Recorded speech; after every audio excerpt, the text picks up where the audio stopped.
Ποιο ακουστικό να διαλέξω?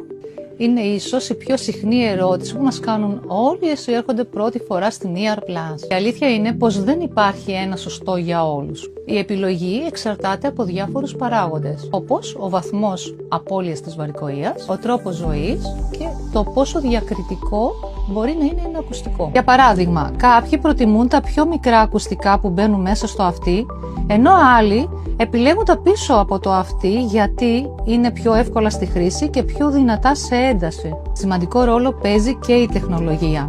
Αν θέλετε να συνδέεστε στο κινητό ή στην τηλεόρασή σας, υπάρχουν πλέον λύσεις με Bluetooth που προσφέρουν άνεση και ελευθερία.